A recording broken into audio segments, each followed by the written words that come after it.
Are we standing in front of right now? Well, right now you're standing in front of a business here in town called The Daily Grind. Michelle is the owner, and this entire building, or the building itself, came all the way out to here. And of course we lost that during the storm, and Michelle is working on the inside and currently operating out of the little truck right here. But this is all South Austin Street. This is the center of downtown Rockport. Most of our shops down on that end of the street didn't take quite as much damage and are now reopened. Michelle took a lot of damage right here, and then across the street, Attitudes and Latitudes, you can see where they lost the roof and they lost a bunch of the interior. They're working on that right now and rebuilding it. Some of the businesses, like Treasure Islander, is already back open again, and right across the street, one of our beauty salons, the Strand, is completely rebuilt and has reopened, and they're now back in full operation. Matter of fact, better than they were before the storm hit. Tell me about how important it is to be getting these businesses back up and running. Oh, it's tremendously important. When the storm hit, and the eye of the storm came literally right here, we lost about 35% of all of our businesses and our homes immediately when the storm came through. We had the southeast winds, and then as the eye went through, we had northwest winds that came back, and so we got hit both ways. And the city of Rockport experienced hurricane force winds for 13 consecutive hours. So we lost a lot of trees, we've lost a lot of homes and a lot of businesses. But the one thing that we do have is tremendous attitude on the part of our community. Our citizens are working hard to get their businesses back up, get their homes rebuilt, and in some cases, of course, we've had business owners who lost both business and home. So they're working on both ends. I don't know if you came in, you noticed when you came in down Market Street, there's a blank piece of concrete at the corner of Church Street and Market. Well, that was the Aransas County Appraisal District. Completely lost that building, and they're now operating out of one of the city's facilities, because that's a very important business that we have to have back operating quickly in order to reestablish what our tax base is and to try and get our businesses back up again. Rockport is a city that is known for being a good tourist place. A lot of folks want to come visit during the summer. Walk me through kind of the line of wanting to get those tourist folks back in here to help rebuild this area, but also having to kind of be honest and convey how much need is still here. Well, it is a tourist community, it is an art community, and we've got some things that drive our economy. We have 5 attractions: the Fulton Mansion, the Texas State Maritime Museum, the Rockport Center for the Arts, the Bay Education Center, and the aquarium at Rockport Harbor. Those are kind of our tourist attractions. Then we also have our beaches, our Rockport Beach Park, which is 3 blocks over that way, Blue Wave Beach here in the state of Texas, first Blue Wave Beach as a matter of fact. So those are what attract our tourists.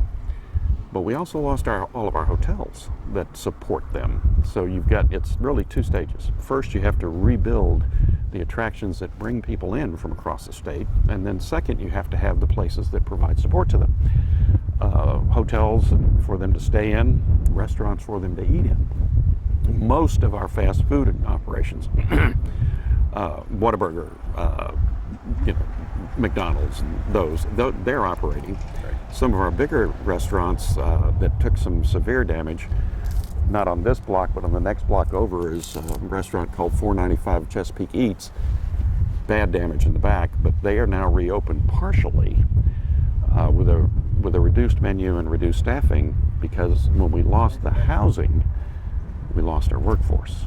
And the workforce has repositioned themselves to other places in the state because we lost every apartment building in town.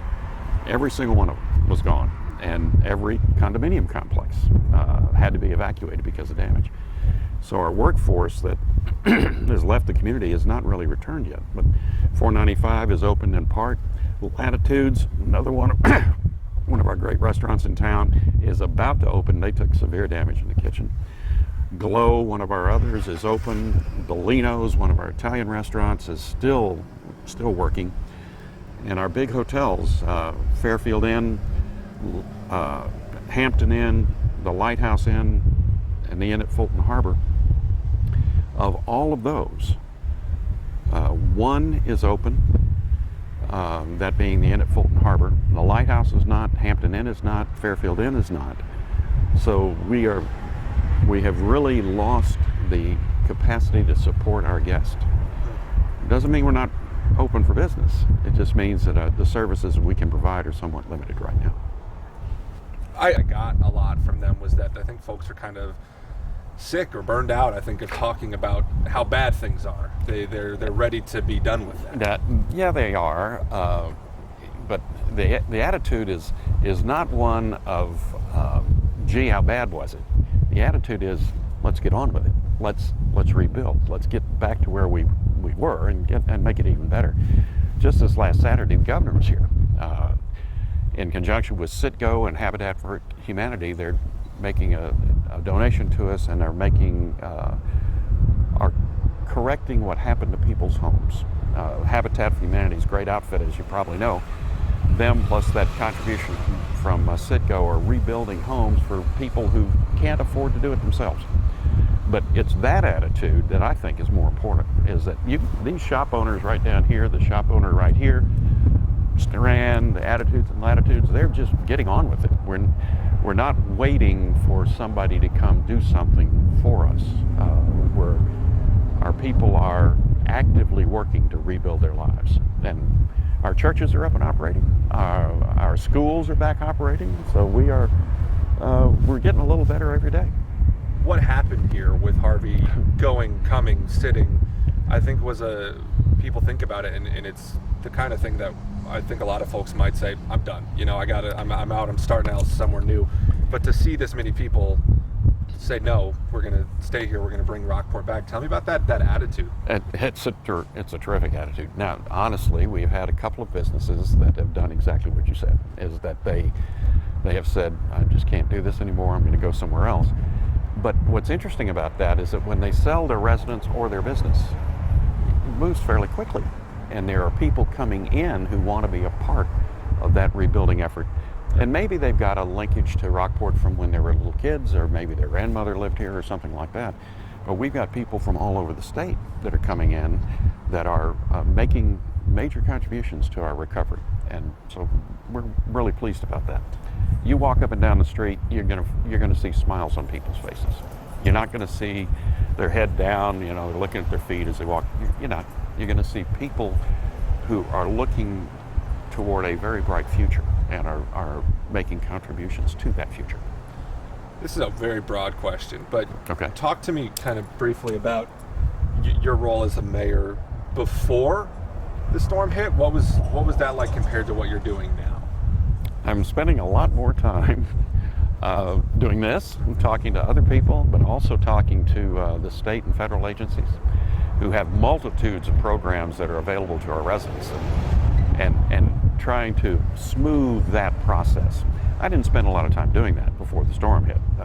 Before the storm, I was a city mayor. You worry about zoning changes and potholes in the streets and making sure the parks are okay and making sure that the garbage gets picked up and things along that line. That's what you worry about. Storm hit, priorities change a bit, and you start thinking about how can I help my citizens rebuild, recover, get back. And a lot of them, not only are they taking advantage of some of the programs and some of the great support we've gotten from both the state and federal government, but they're taking advantage of the help that their neighbors are offering, and in some cases strangers are offering. As recently as this weekend, as I mentioned, you've got people from all over the state that are here, that are helping a lady down here on Concho Street rebuild her home because she had no insurance. She's lived here for 58 years. She's been through a hurricane before, but it wasn't one like this. Celia was here back in 61 or something like that, 71. But so she had no reason to worry about her future. And now her future is being helped by people she doesn't even know. As the leader of this community, what's it like to see the folks do that, to come together like that? Oh, I love it. When right after the storm, every street in this town, if you could get through it at all, was single file. And there were piles of debris, there were roofs in the middle of streets, there were pieces of homes or pieces of businesses that were literally all over every street in town. So if you think about that and think about 4.5 months later, we've moved 2.6 million cubic yards of debris out of here. And debris has got two parts to it. One, it's a safety hazard because as it dries out, it becomes a fire hazard. But second, it's got an emotional part to it that it reminds you every day. You know, you see that pile of debris and it just reminds you that the storm came through here. Well, that's just about all gone. We're just about done with that. So now we're actively into rebuild, recover, get back, get a little better every day. The last real question I have, Sure. and it's one you've been getting from the very beginning, but it's how can other people help? You know, if we're showing this to the Austin community or our Sure. sister stations around the state, we don't want them to lose focus that there's still work to be done. So what can they do to help out? There's two things actually you can do. If they want to make some kind of a contribution, money, manpower, material, that's what we need. Money to cover a whole series of things. Manpower, the workers, the guys that drive nails, the guys that clean debris, the guys that clean out houses, and material to rebuild businesses and homes. That's one thing they can do. But the second thing they can do is come see us. Come down here. Rockport is open for business. I mean, most of our stores, not all of them, but most of our stores are open. Most of our restaurants are open. Our attractions are getting better. They're not all open yet, and 2 of them are severely damaged to the point of destruction, frankly. And that is a little bit longer process to rebuild the Rockport Center for the Arts, the aquarium at Rockport Harbor. But our Fulton Mansion, the Education Center, is open. Texas State Maritime Museum, their Education Center is open, and soon the major gallery that has LaBelle in it will be reopening. I don't have a date on that, but it's practically imminent. But there are things to do. Our beach is open, although today may not be a good day, but the beach is open. We have plenty of things to occupy your time. Come see us. Come be a volunteerist. Come down and see our city, share with us, and maybe help a little bit while you're here. And then go. Well said. Come see us.